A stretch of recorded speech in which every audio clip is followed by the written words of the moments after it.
अस्सलाम वालेकुम viewers, welcome back to my YouTube channel. आज की इस वीडियो में हम बात करने वाले हैं पेट के दर्द के बारे में। बहुत ज़्यादा लोगों का यही मसला होता है कि घर में छोटे छोटे बच्चे होते हैं, बच्चों के पेट में अचानक शदीद किस्म का दर्द शुरू हो जाता है। तो आप इसके लिए कौन सा सिरप इस्तेमाल करें, तो आप बहुत परेशान हो जाते हैं।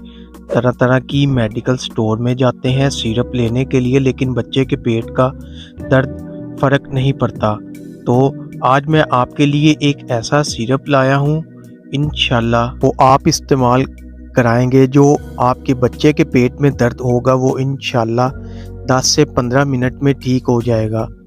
तो वीडियो शुरू करने से पहले अगर आपने अभी तक इस वीडियो को लाइक नहीं किया तो जल्दी से लाइक कर दीजिए। चैनल पर नए हैं तो चैनल को सब्सक्राइब और साथ लगे बेल आइकॉन को लाजमी दबा दीजिए ताकि आप